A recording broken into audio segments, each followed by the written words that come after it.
গ্রামের এক বর্ধিষ্ণু পরিবারে সুমি ও আকাশ সুখে শান্তিতে বসবাস করত।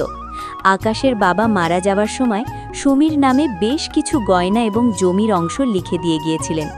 আকাশের ছোট বোন রিয়া আর তার স্বামী বিকাশ যখনই বেড়াতে আসত, তাদের নজর থাকত সুমির ওই গয়না সম্পত্তির ওপর।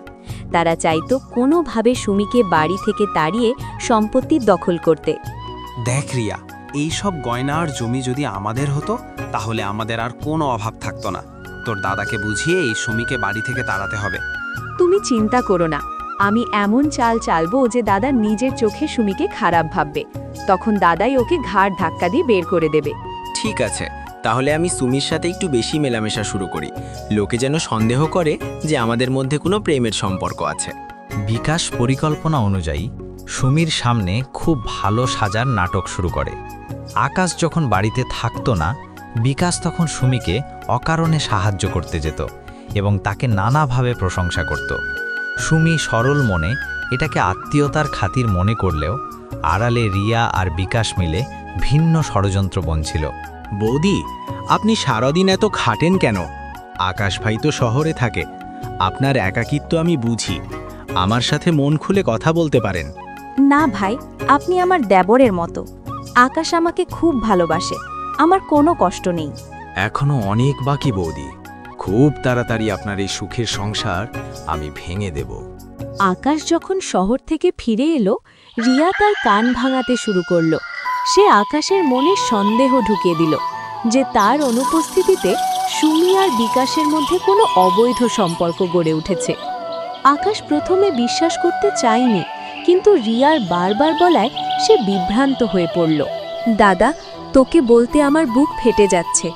তুই শহরে কাজ করিস আর এখানে বৌদি আমার বরের সাথে মেলামেশা করে। আমি নিজের চোখে ওদের দুজনকে বাগানে গল্প করতে দেখেছি। কি বলছিস রিয়া? সুমি এমন মেয়ে নয়, তোরা ওকে ভুল ভাবছিস। নিজের চোখে না দেখলে বিশ্বাস করবি না তো? আজ রাতে তুই লুকিয়ে দেখিস। বিকাশ যখন বৌদির ঘরে যায় তখন তুই ধরবি। পরিকল্পনা অনুযায়ী রিয়া বিকাশকে বলে যে সে যেন সুমির ঘরে গিয়ে কিছু গয়না দেখার বাহানা করে। আকাশ যখন বাইরে থেকে উকি দেয়, সে দেখে বিকাশ সুমির হাত ধরে কিছু একটা বলছে, যা ছিল রিয়ার শেখানো অভিনয়। আকাশ আর ধৈর্য ধরতে পারল না। সুমি, আমি কখনো ভাবিনি তুই আমার বিশ্বাসের সাথে এমন বিশ্বাসঘাতকতা করবি। আর বিকাশ, তুই আমার বোনের স্বামী হয়ে এই কাজ করলি? আকাশ, বিশ্বাস করো, আমি কিছু জানি না। বিকাশ ভাই শুধু মায়ের হাড়টা দেখতে চেয়েছিলেন। আকাশ ভাই, আমাকে ক্ষমা করে দিন। বৌদি আমাকে ডেকে পাঠাতেন, আমি তো শুধু ওনার কথা রাখতে এসেছিলাম। ছি, আপনি এত বড় মিথ্যে কথা বলছেন। ভগবান আপনার বিচার করবেন। আকাশ যখন সুমিকে বের করে দিতে যাচ্ছিল, তখনই বাড়ির পুরনো কাজের লোক রহিম কাকা সামনে এসে দাঁড়ালো। সে জানত রিয়া আর বিকাশ আসলে চোর। সে আগের দিন রাতে রিয়া আর বিকাশের চুরির পরিকল্পনা মোবাইলে রেকর্ড করে নিয়েছিল। ভিডিওতে দেখা গেল তারা গয়না চুরির ছক কষছে এবং সুমিকে ফাঁসানোর কথা বলছে। খোকাবাবু, থামুন, সত্যটা আগে দেখে নিন। এই নিন ভিডিও, দেখুন আপনার বোন আর বোনজামাই কি শয়তান। রিয়া, তুই আমার নিজের বোন হয়ে এই কাজ করলি? শুধুমাত্র গয়নার জন্য সুমিকে কলঙ্কিত করলি?